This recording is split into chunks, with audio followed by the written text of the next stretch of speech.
Bonjour à tous, bonjour à toutes, bienvenue à la troisième séance de notre cours de la responsabilité civile pour l'année universitaire 2020-2021.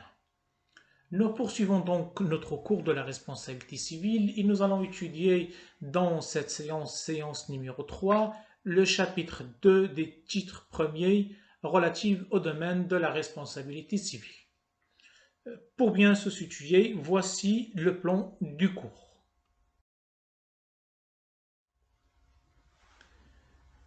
Donc le plan qui a été annoncé dans la première séance, bien sûr ce plan va vous permettre à chaque fois, on fera référence à ce plan, va vous permettre de se situer par rapport au programme de la responsabilité civile pour ce module. Donc nous avons vu l'introduction et on a annoncé ce plan composé de 3 titres. Le titre premier, généralité sur le droit de la responsabilité civile. Le titre deuxième, et je répète encore, c'est le titre le plus important, les conditions de la responsabilité civile. Et enfin, le titre 3, et pas comme c'est affiché sur la page titre numéro 2, pardon, c'est titre numéro 3, c'est une erreur de frappe, la mise en œuvre de la responsabilité civile. Dans cette séance numéro 3, nous allons étudier chapitre 2 relatif au domaine de la responsabilité civile. Mais avant cela, rappel de ce qu'on a vu la séance précédente, la séance numéro 2.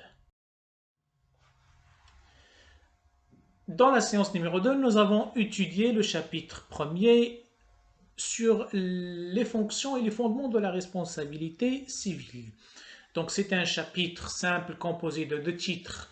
D'abord sur les fondements de la responsabilité civile, ensuite les fonctions de la responsabilité civile. Nous avons étudié et nous avons dit que l'étude des fonctions de la responsabilité civile, donc on essaie d'étudier le cadre général de la responsabilité civile, c'est essayer de comprendre le cadre global et la philosophie et les fonctions de la responsabilité civile. Cela va vous permettre de comprendre certains éléments lorsqu'on va rentrer dans les éléments techniques et notamment lorsqu'on va rentrer dans des situations relativement compliquées qui nécessitent un arbitrage par rapport à l'application des règles de la responsabilité civile, la réparation ou la non-réparation. Il faut comprendre, lorsqu'on va étudier le fait générateur, la faute, la nature de la faute, et la question qu'on a posée la séance dernière, c'est la question du fondement, c'est-à-dire le pourquoi.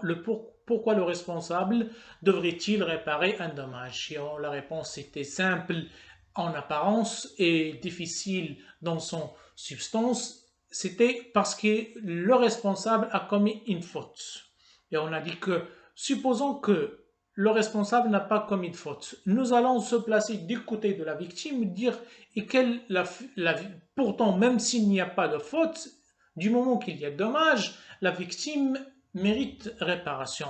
Ou quelle est la faute de la victime, donc lorsqu'on va se placer du côté de la victime, et on a dit que l'évolution des droits de la responsabilité civile a conduit à l'apparition des risques et de la garantie comme fondement de la responsabilité civile, sans exclure bien sûr la question de la faute. La section deuxième sur les fonctions de la responsabilité civile, nous avons insisté sur la fonction principale de la responsabilité civile qui est la fonction de la réparation du préjudice causé à autrui. Cela n'empêche pas qu'à côté de la fonction principale, on peut voir des fonctions secondaires. La punition, on a dit que lorsque on répare un dommage en versant des dommages et intérêts, de l'argent, on imagine qu'en même temps, il y a une sanction pécuniaire, il y a une punition, un appauvrissement de la personne responsable qui paye des dommages, qui verse la somme d'argent à titre de dommages et intérêts, sans exclure qu'on peut avoir aussi la fonction de prévention. La fonction de prévention réside dans le fait que lorsque le responsable ou lorsque la personne est consciente qu'elle doit répondre de ses actes, qu'elle doit assumer les conséquences de ses actes et éventuellement réparer le dommage. Donc cette conscience l'incite à être prudente, à avoir des précautions nécessaires pour éviter de causer un dommage à autrui. Voilà la fonction de prévention de la responsabilité civile. Dans cette séance, nous allons étudier chapitre 2 le domaine de la responsabilité civile. Donc, chapitre 2, le domaine de la responsabilité civile. Commençons par les objectifs de ce chapitre. Donc, à travers ce chapitre, on essaye de délimiter le champ d'application des règles de la responsabilité civile, de savoir, donc l'étude de ce chapitre va nous permettre aussi de savoir faire la différence entre la responsabilité civile et d'autres types de responsabilités juridiques, notamment la responsabilité pénale et la responsabilité administrative. Et en même temps, dans le cadre de la responsabilité civile, et on a signalé ça à l'introduction, il existe deux catégories, deux types de responsabilité. Une responsabilité délictuelle et une responsabilité contractuelle. La responsabilité contractuelle, lorsque le dommage trouve sa source dans un contrat ou lorsqu'il y a un rapport contractuel entre les deux parties, entre la personne considérée comme responsable et la victime. En dehors de tout cadre contractuel, on parle d'une responsabilité délictuelle toujours dans la catégorie d'une responsabilité civile. Dans ce chapitre 2, divisé en deux sections, section première, les fonctions, les frontières externes de la responsabilité civile et section deuxième, les frontières internes de la responsabilité civile. Donc, section 1, les frontières externes.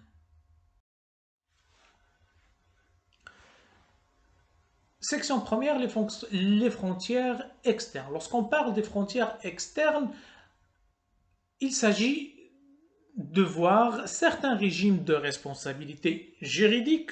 Donc on parle de responsabilité civile, mais là, à côté de la responsabilité civile, on a d'autres types de responsabilités aussi juridiques, mais qui sont à l'extérieur de la responsabilité civile. Et pourquoi on l'étudie? Parce que même ces régimes entretiennent des liens parfois étroits avec la responsabilité civile, et notamment par rapport à ces régimes, le régime de la responsabilité pénale. Et on va voir qu'on a parfois des interférences entre responsabilité pénale et responsabilité civile. Donc, cette section première va nous permettre de faire la distinction entre la responsabilité civile et les autres types de responsabilités juridiques.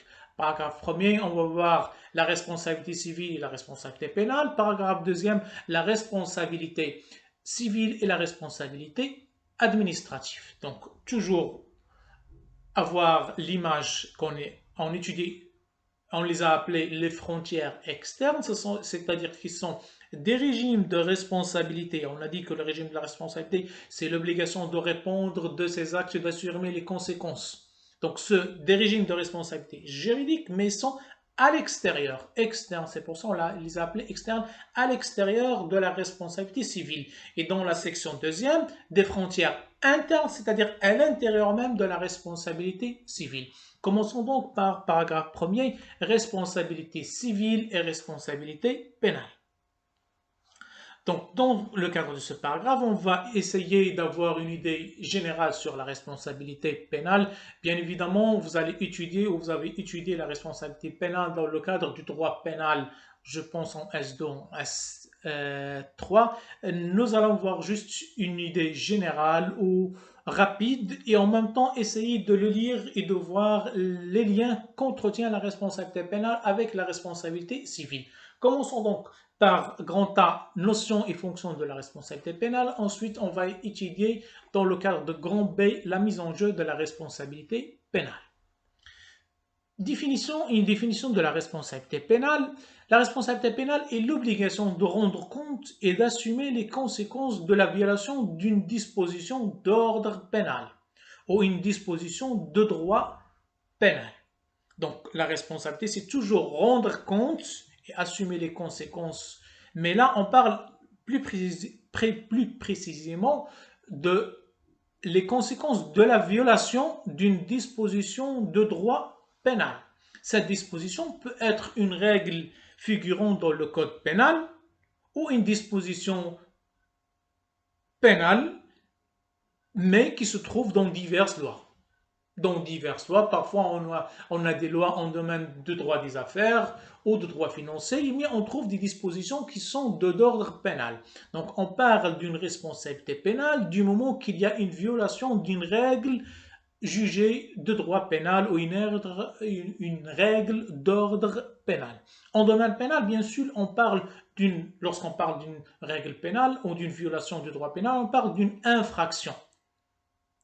Avec ces trois catégories que vous avez étudiées, j'imagine en droit pénal, la contravention, délai et crime. Donc ce qui caractérise la responsabilité pénale, c'est que cette violation cause en principe un dommage à la société. Et on dit elle cause un trouble à l'ordre public. Donc là, on parle d'un dommage qui est causé à la société, trouble à l'ordre public, mais le lien qu'elle entretient avec la responsabilité civile, que parfois cette violation d'une disposition d'ordre pénal à la fois cause un dommage à la société et un dommage à une personne privée. Et cette personne privée demande réparation. Donc voilà le lien qui lie ces deux types de responsabilités. Par rapport donc au fait générateur, la cause de la naissance de la responsabilité pénale, c'est la violation d'une disposition pénale. Donc ce fait générateur est dominé par un principe en droit pénal qu'on appelle le principe de la légalité des délits. Que veut dire le sens, ou quel est le sens de ce principe de l'égalité des délits, qu'on appelle aussi principe de l'égalité des délits et des peines? Ce principe signifie qu'on ne peut pas engager la responsabilité pénale d'une personne qu'en vertu d'une disposition pénale claire et précise. Donc, en droit pénal, on ne peut pas sanctionner quelqu'un, on ne peut pas engager sa responsabilité que lorsqu'il viole une règle de droit pénal, cette règle claire et précise. Et on exprime ça par un adage qu'on dit « il n'y a pas de crime, il n'y a pas de peine sans une loi qui les prévoit ». Donc ce qu'on appelle le principe de la légalité des délits et des peines. Pas de crime, pas de peine sans loi. Il faut absolument qu'il y aurait une violation d'une règle de droit pénal et cette règle doit être claire et précise. Et vous savez très bien qu'en droit pénal, on a au domaine de l'interprétation, on dit que le droit pénal est d'interprétation stricte, c'est-à-dire que il ne faut pas faire une interprétation très large au point d'englober des comportements qui ne sont pas très spécialement spécifiés par la règle de droit pénal. Et c'est ainsi qu'on dit qu'en droit pénal, le droit pénal est d'interprétation stricte. Cela relève aussi au très proche de ce principe de l'égalité des peines, et de l'égalité des délais et des peines. Pour la responsabilité pénale, donc elle sanctionne la commission d'un acte expressément réprimé par la loi. Donc cet acte, la règle de droit, donc la règle pénale, elle sanctionne la violation d'un comportement qu'elle est spécialement ou qu'elle est expressément d'une manière c'est-à-dire d'une manière claire et précise, réprimée et défendée et interdit par la loi. Alors qu'en droit de la responsabilité civile, et là on arrive au lien, dans la responsabilité civile, on parle d'une faute quelconque. Du moment que cette faute cause un dommage à autrui. Ou même parfois sans l'existence d'une faute. Et on va revenir sur ça lorsqu'on va étudier le fait générateur de la responsabilité civile. Donc vous voyez la distinction, la différence entre responsabilité civile et responsabilité pénale.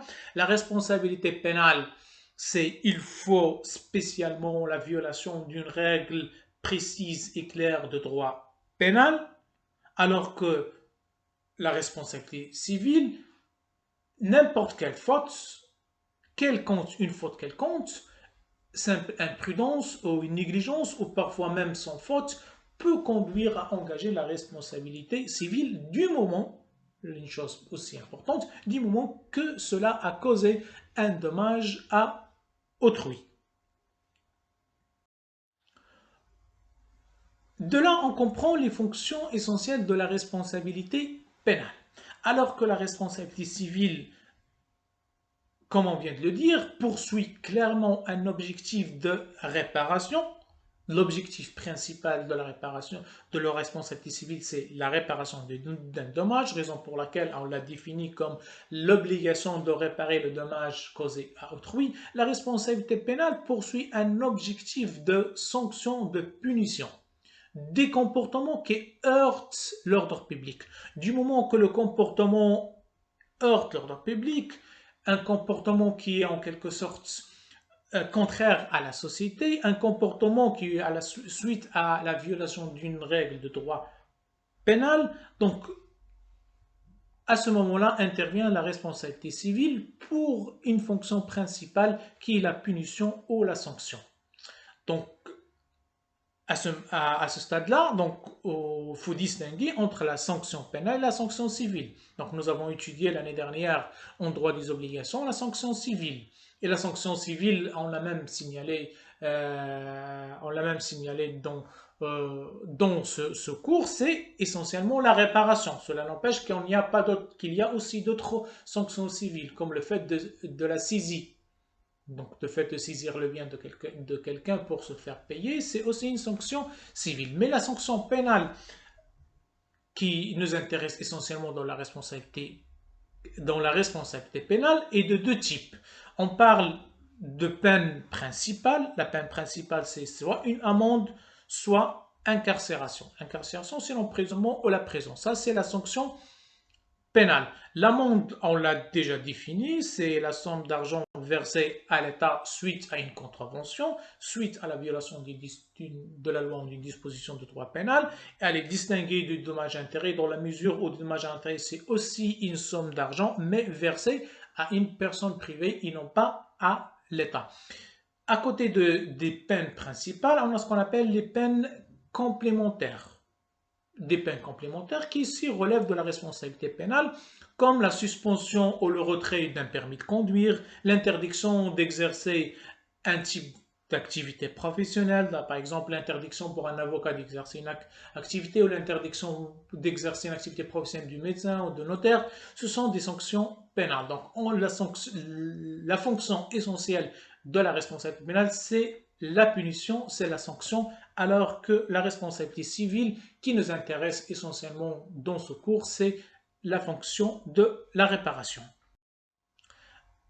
Dans la responsabilité pénale, on peut constater l'existence de la sanction même en l'absence de dommages, contrairement à la responsabilité civile. La responsabilité civile ne peut être engagée que pour la réparation d'un dommage, alors que dans la responsabilité pénale, même en l'absence d'un dommage, le but c'est la protection de l'ordre public, ce qui implique la sanction dès la violation de la loi sans la réalisation d'aucun dommage. Et on a des exemples divers par rapport à cette situation. On prendra par exemple une violation des codes de la route, le fait de ne pas s'arrêter au feu rouge, ou le fait de traverser une ligne continue. Donc, du moment qu'il y a une violation de la loi, même sans que cela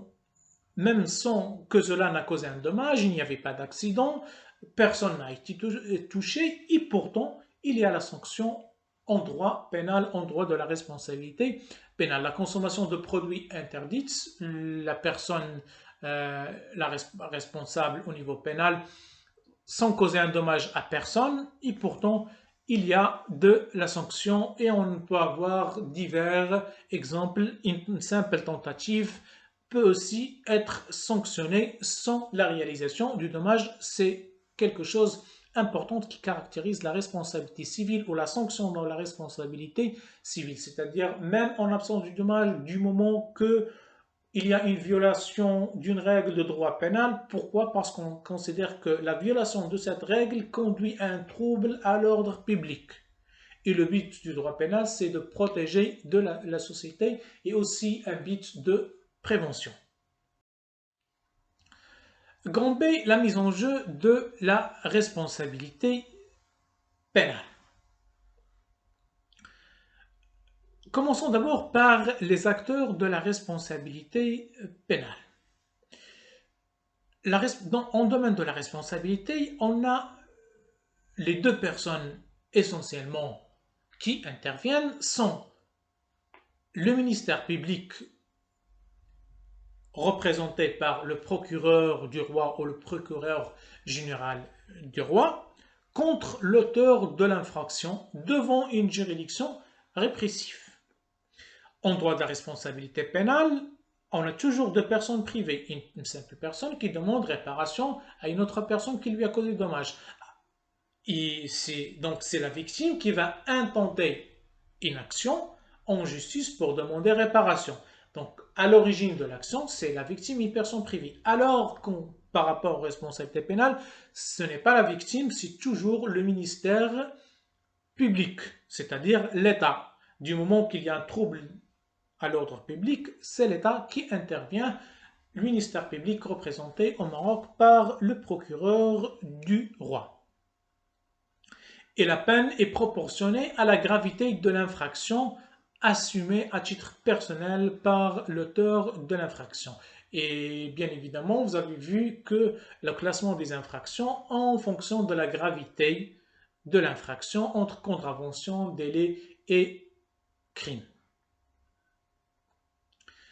Donc voilà, c'est une différence essentielle par rapport entre la responsabilité civile et la responsabilité pénale, notamment sur ce point-là de le fait de mettre en jeu la responsabilité pénale. Mettre en jeu la responsabilité pénale, c'est intenter une action en justice afin d'obtenir réparation.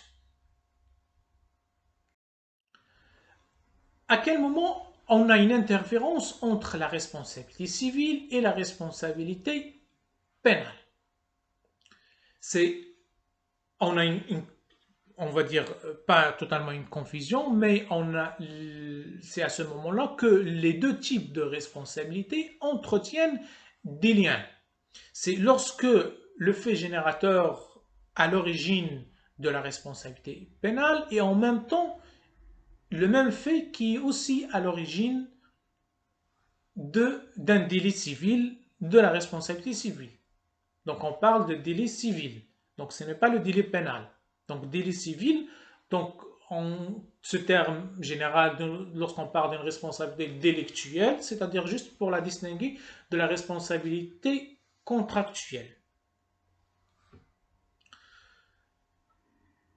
À ce moment-là, on a un même fait générateur. Prenons un exemple pour bien comprendre cette interférence entre la responsabilité civile et la responsabilité pénale.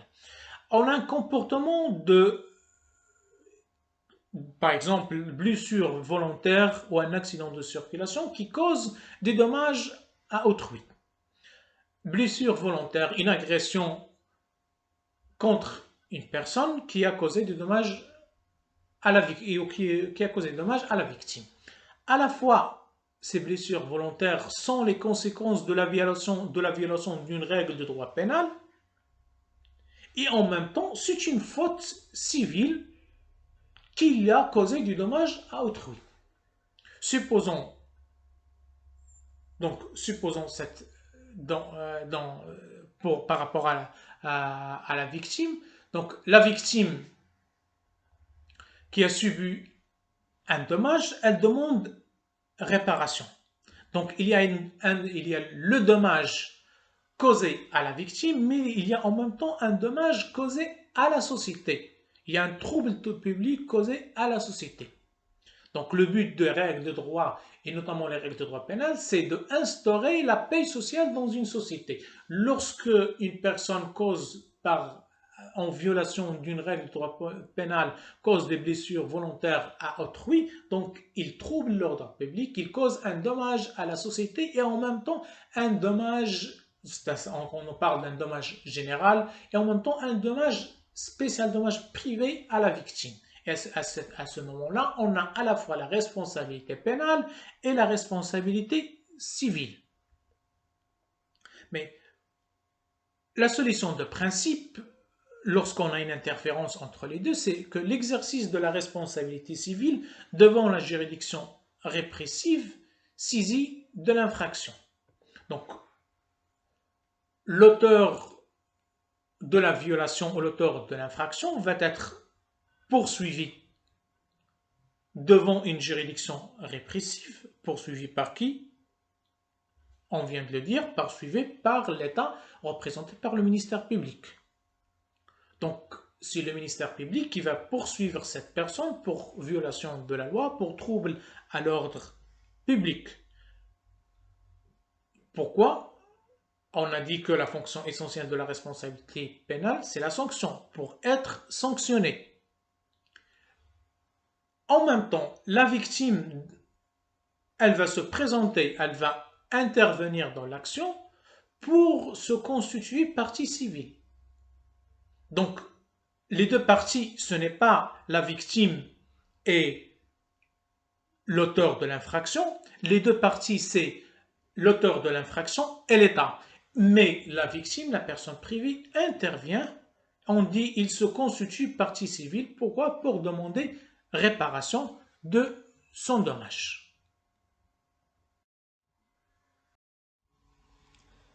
Dans le cadre des rapports entre la responsabilité pénale et la responsabilité civile, on est dans le cas d'interférence entre ces deux régimes de responsabilité. Interférence, c'est-à-dire tadakhul, entre ces deux régimes.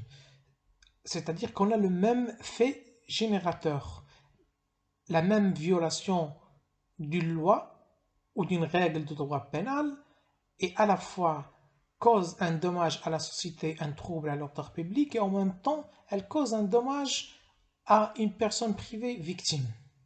Et on a déjà vu un exemple par rapport à cette situation. Dans ce cas, la première option simple offerte à la victime pour obtenir réparation, c'est de se constituer partie civile. Donc on aura une action publique, donc le ministère public va poursuivre l'auteur de l'infraction, la victime va se constituer partie civile afin de demander réparation, de demander des dommages et intérêts. Mais la victime a une autre option. Cette option lui est donnée par l'article 10 du Code de la procédure pénale marocain, la possibilité d'exercer l'action civile, une action séparée de l'action pénale. C'est-à-dire l'action pénale est intentée devant la juridiction répressive, la juridiction pénale, et la victime va choisir ne pas se joindre à cette action pénale, mais d'intenter d'une manière séparée une action civile de demande de réparation du dommage civil. Cela est possible, donc, en droit marocain.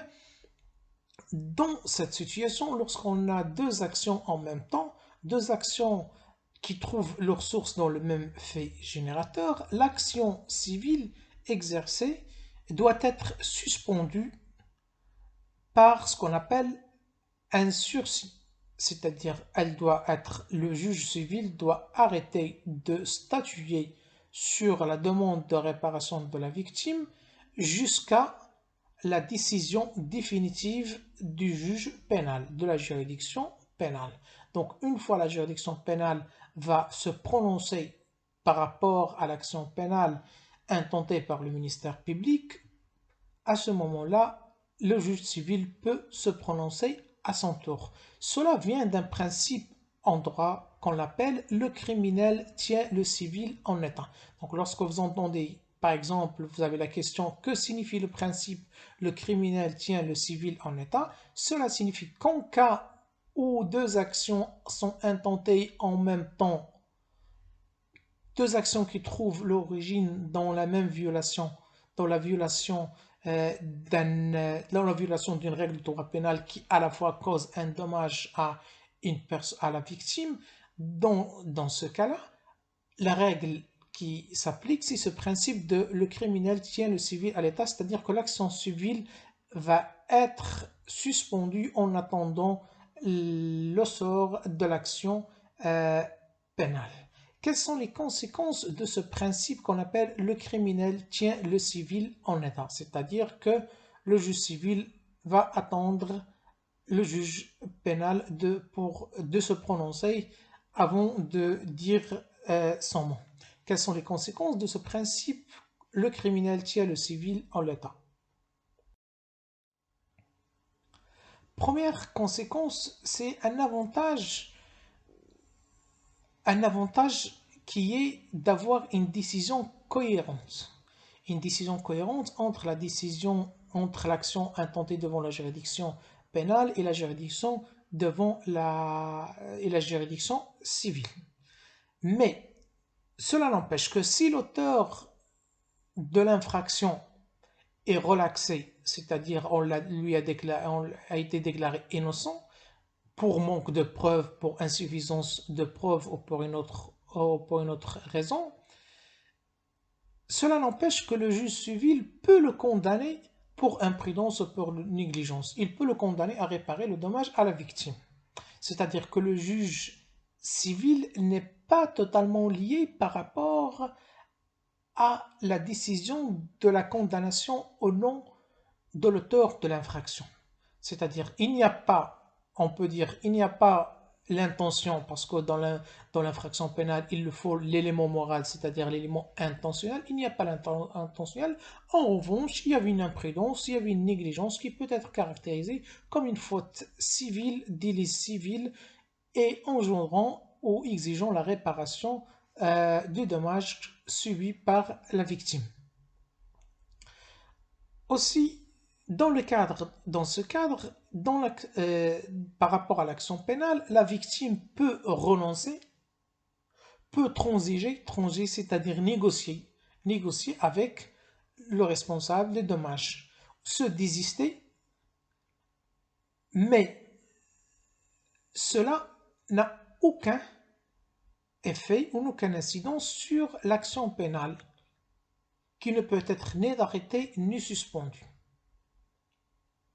Pourquoi? Parce que du moment qu'il y a une violation d'une règle de droit pénal, il y a un trouble à l'ordre public, le ministère public va poursuivre l'auteur de l'infraction parce qu'il a causé un dommage à la société. La personne privée, par rapport à son propre dommage, peut renoncer, peut négocier, peut désister, mais le ministère public, mais cela n'arrête pas la poursuite ou l'action poursuivie contre l'auteur de l'infraction. Donc voilà les règles qui s'appliquent au moment où on se trouve dans le cas d'interférence entre l'action pénale et l'action civile. Ce moment, c'est lorsque le fait générateur, c'est-à-dire la source de la responsabilité, de régime de la responsabilité est la même. Donc, il s'agit d'une infraction ou une violation du droit, d'une règle de droit pénal qui à la fois aussi cause un dommage à autrui. On a déjà donné un exemple, par exemple accident de circulation suite à consommation de l'alcool, suite à une consommation de la drogue, à la fois une infraction pénale et à la fois un dommage causé à la victime. À la fin donc de ces propos par rapport à ces relations entre ces deux types de responsabilités, voici un tableau résumant ou comparant ces deux types de responsabilités. D'abord, quant au fait générateur, la responsabilité pénale, c'est une violation des dispositions pénales. Responsabilité civile, tout fait ou faute de nature à causer un dommage à autrui, c'est-à-dire tout fait ou faute quelconque. C'est plus large que le fait générateur de la responsabilité pénale qui est dominé par le principe de la légalité des peines. Par rapport aux parties, dans la responsabilité pénale, on a le ministère public contre l'auteur de l'infraction, dans la responsabilité civile, victime et le responsable de personnes privées. Dommage dans la responsabilité pénale, c'est un trouble à l'ordre public. Ça peut être un dommage matériel, physique ou moral dans la responsabilité civile. La fonction essentielle de la responsabilité pénale, c'est pardon, c'est la sanction, oui, c'est la sanction qui peut être une amende ou un emprisonnement, alors que la fonction essentielle de la responsabilité civile, c'est la réparation sous forme de dommages-intérêts, rarement sous forme de réparation en nature. La juridiction compétente, c'est la juridiction pénale, la juridiction compétente pour la responsabilité civile, c'est la juridiction civile. Donc ce tableau présente en quelque sorte un résumé de comparaison entre ces deux régimes de responsabilité et la difficulté se trouve lorsqu'il y a une interférence entre ces deux types ou ces deux régimes de responsabilité. Responsabilité pénale, responsabilité civile. Donc nous arrivons à la fin de ce paragraphe consacré à la responsabilité pénale dans son rapport avec la responsabilité civile. Paragraphe 2, la responsabilité administrative. Paragraphe 2, donc la responsabilité administrative. Définition. La responsabilité administrative est l'obligation pour l'administration de réparer les préjudices causés par son activité ou celle de ses agents. C'est-à-dire que un dommage est causé à une personne, soit par la nature même de l'activité de l'administration, soit par la faute ou le fait d'un agent de l'administration. On ne va pas trop s'attarder sur la responsabilité responsabilité administrative, ce qu'il faut noter que cette distinction entre ces deux types de responsabilités trouve son origine à une distinction qu'on a dans le régime juridique francophone, en droit marocain et en droit français.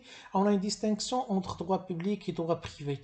Et dans le droit public, on a le droit administratif, chose qui n'existe pas dans le régime, donc les systèmes juridiques de Kamla ou les systèmes juridiques de droit anglo-saxon. Cette distinction nous donne ce type de responsabilité qu'on appelle responsabilité administrative. On a dit qu'on ne va pas trop s'attarder par rapport à ce type de responsabilité et responsabilité administrative parce que sûrement vous avez étudié le droit administratif et vous aurez l'occasion de voir la responsabilité administrative. Cependant, on va pas trop s'attarder parce que le régime de la responsabilité administrative, quant à ses caractéristiques, ressemble à l'identique à celui de la responsabilité civile. Il ressemble par rapport à la fonction essentiel poursuivi par ce deux régimes de responsabilité qui est la réparation d'un dommage. Il ressemble aussi par rapport aux conditions d'application du régime de la responsabilité administrative. Donc, aussi bien pour la responsabilité administrative que pour la responsabilité civile, les conditions d'application, les conditions nécessaires pour engager ce type de responsabilité, c'est la faute, le dommage et le lien de causalité entre la faute et le dommage. Les mêmes conditions sont applicables pour les deux types de responsabilité. Donc on arrive à la fin de cette section consacrée aux frontières externes de la responsabilité. Donc frontières externes, c'est-à-dire ce sont des régimes de responsabilité à l'extérieur de la responsabilité civile. On va voir dans la section deuxième, les frontières internes, c'est-à-dire à l'intérieur même de la responsabilité civile, on trouve les deux catégories, la responsabilité délictuelle ou extra-contractuelle et la responsabilité contractuelle. On va étudier principalement la responsabilité contractuelle pour avoir ou être en mesure de la distinguer par rapport à la responsabilité délictuelle ou extra-contractuelle. Donc, mais la séance numéro 3 va s'arrêter à ce stade-là pour entamer la responsabilité contractuelle dès la séance prochaine.